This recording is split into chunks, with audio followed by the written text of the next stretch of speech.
Pikir dulu, kita ini kan mau ngambil kasih sayang daripada seseorang.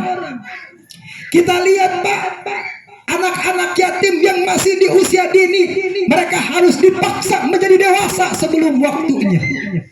Kalau bukan kasih sayang kita, lantas siapa lagi yang akan memberikan kasih sayang kepada mereka? Karena Pak, jujur, ada ibu, anak bisa tenang. Ada bapak, anak bisa senang. Betul? Ada ibu, anak tenang. Ada bapak, anak senang. Ketika hilang salah satunya, maka akan hilang daripada salah satu nikmat kepada anak ini. Ada ibu, gak ada bapak, anak tenang, tapi anak kagak senang.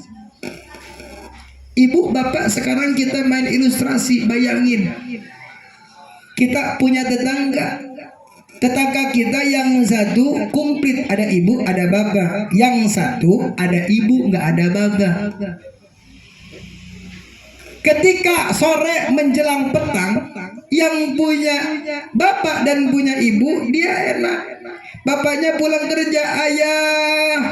Tapi sebelah rumahnya yang tidak ada bapaknya, tidak akan terdengar suara seperti itu. Apakah dia pernah menyambut kehadiran ayahnya kepulangan kerjanya? Kagak. Maka hilang rasa kebahagiaannya. Ketika anak-anak lain jalan-jalan ke sana ke sini, jalan-jalan ke Ancol, ke Monas, ke Tugu Tani, ke Bogor, ke Puncak, bareng sama bapaknya. Sedangkan orang yang gak punya bapak tinggal bilang, mama pengen deh kayak si Anu, jalan-jalan ke Puncak, jalan-jalan ke Bogor, kayaknya tiap minggu jalan-jalan. Apa yang dibilang seorang ibu? Karena dia hanya bisa jadi penenang, bukan menjadi pesenang kepada anaknya. Dia bilang, nah, bukan gak mau, tapi ibu juga harus cari nafkah buat makan kamu sehari-hari. Bukan gak mau bawa kamu jalan-jalan kayak yang lain. Bukan gak mau, bukan. Tapi karena banyak kebutuhan yang harus kita cukupi. Seorang janda yang dipaksa harus menjadi tulang punggung keluarga, lantas tidak tersentuhkah hati nurani kita? Menjelang hari raya Idul Fitri, ketika orang-orang yang punya keluarga terdengar kalimat Allahu Akbar, Allahu Akbar, Allahu Akbar, la ilaha illallah,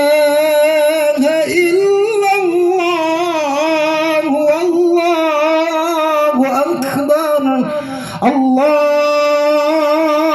Akbar, walillahil hamd.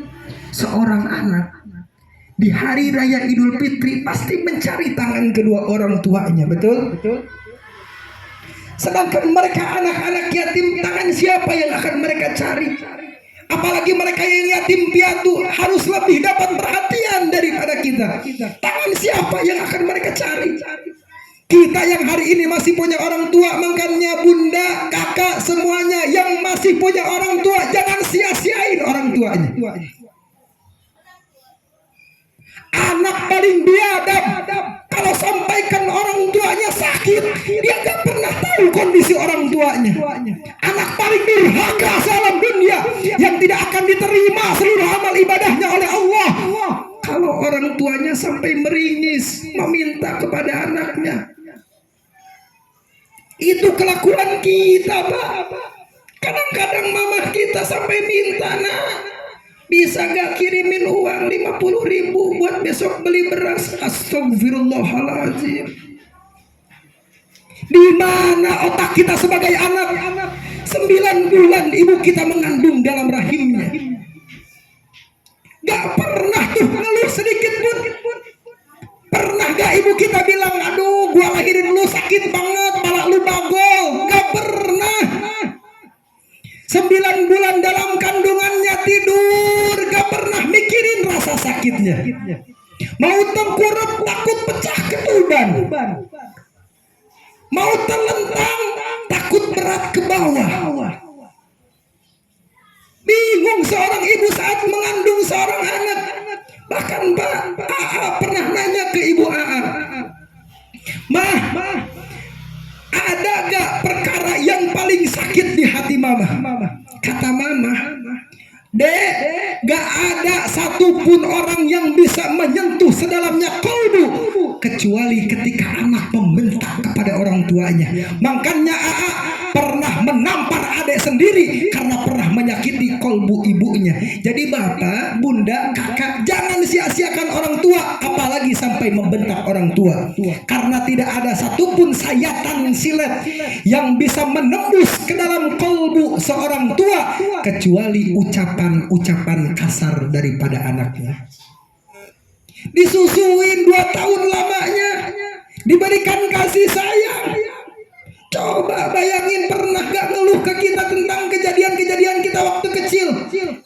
Dicebokin, makan dibikinin, bapaknya kepala dijadiin kaki, kaki dijadiin kepala, untuk anak bukan untuk orang lain.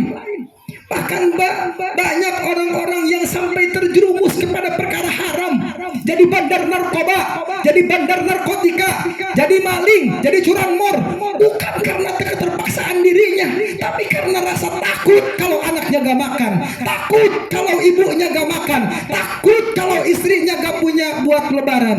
Banyak gak yang kayak gitu? Pernah gak terpikirkan dalam diri kita? Lantas hari ini ketika kita udah usaha, sampai miris saya pernah dengar cerita, ada ibu yang bilang ke anaknya, sensor namanya, pakai kalimat kujang aja dalam bahasa Sunda, "Jang, ibu kirimin uangnya 50.000. Uangnya ada, dalam kantongnya ada, di dompetnya ada. Dia bilang, saya mau bilang ke istri dulu, anak paling biadab yang seperti ini. Doaul walid li waladihi kadu'ail ambiya li ummatihi." Doanya kedua orang tua kepada anaknya bagaikan doanya Nabi terhadap umatnya yang tidak akan terhalang dengan perkara apapun.